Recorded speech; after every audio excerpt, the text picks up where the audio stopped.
Hello? Yeah, I'd like to speak to Bobby Kotick, please. Yeah, we're all... What?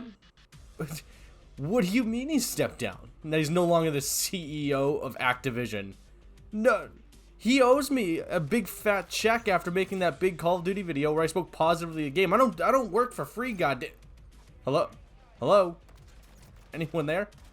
Oh, okay. If you haven't heard the news, beloved humanitarian and beloved CEO Bobby Kotick stepped down from his position at Activision as the CEO of the company. And it's not at all surprising. I mean, we all saw this coming with the Activision being acquired by Microsoft deal like this year. But with Bobby Kotick stepping down, that probably means we all have to ask the question, is Call of Duty now dead?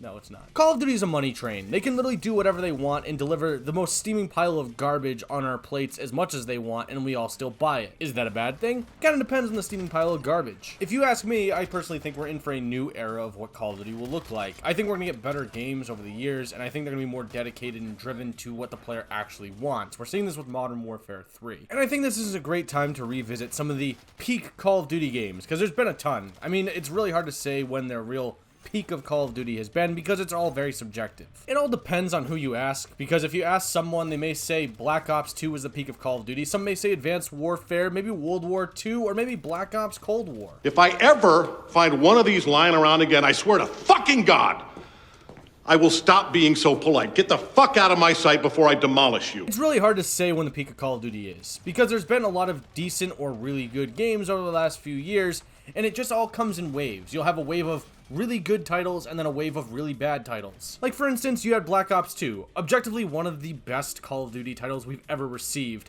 Then you had Ghosts and Advanced Warfare, where they were kind of mid-tier titles, and then you had Black Ops 3, which I would say is one of the best Call of Duty titles we've received in the last few years.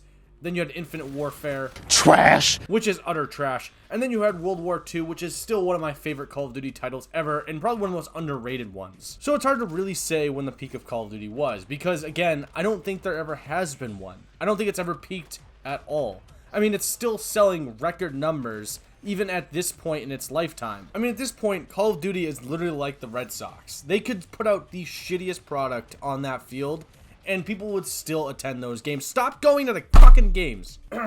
Sorry. I will say, though, some of the best Call of Duty games and the ones that I think the players react the best to are the ones that are more focused on the best player experience possible. Not ones that are loaded with micro DLC, shady business practices. It's just very upfront. This is what the game is, and this is what you're going to get. Like the Call of Duty titles that are just driven to the player having the most fun possible are the ones that I think are the peak Call of Duty experience. Like the games that feature the best reaction to fan feedback, the ones that have the least amount of micro DLC or are more favorable towards the player types of micro DLC, i.e. World War II's contract system, or ones that just have good marketing and actually show you what the game is, or have some great post-launch content, i.e. Black Ops 2, really make for peak experiences, as I said before. Yet the ones that are marketed terribly or even bank on the nostalgia, Modern Warfare 2, are some of the franchise's worst moments and really make the player base look like whiny little babies that can't get over the fact that their game has changed to adapt to this new style of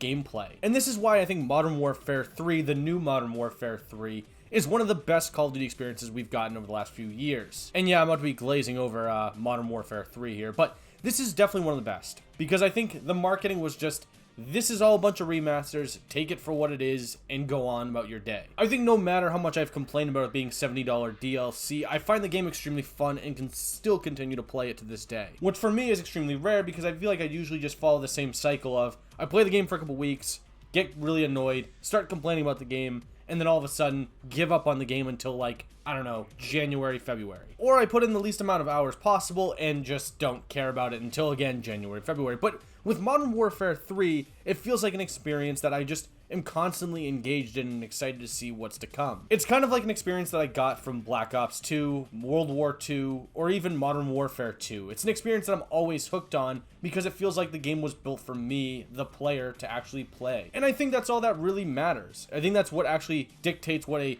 peak Call of Duty is. It's a game that's actually fun and is really dedicated to being the best game possible for the fan base. Like the games that just go for the money wherever they can get it are the ones that are just, I think, are the least favorable and the ones that are the low points of the franchise. I also want to point out, I don't think Call of Duty will ever slow down. No matter what game releases, i.e. X Defiant, I don't think the franchise will ever have a problem. It's going to crush any opposition it ever has, because this franchise is far and away one of the best first-person shooters on the market. I mean, anyone can just jump into this game and play it, and I think that's what makes Call of Duty. And I think if Xbox wants this franchise to continue to be successful and profitable, I think what they should end up doing is just focusing more on what the player base wants and needs, and ride off that for as long as they can. And if they don't, I mean, there's really only one Call of Duty killer, and that's just Call of Duty. But I would like to hear what you have to say in the comment section below. What do you think the peak Call of Duty experience was? Do you think it's Modern Warfare 2? Do you think it's Modern Warfare 3? What Call of Duty do you think it is? Let me know what you think in the comment section below, because I'd always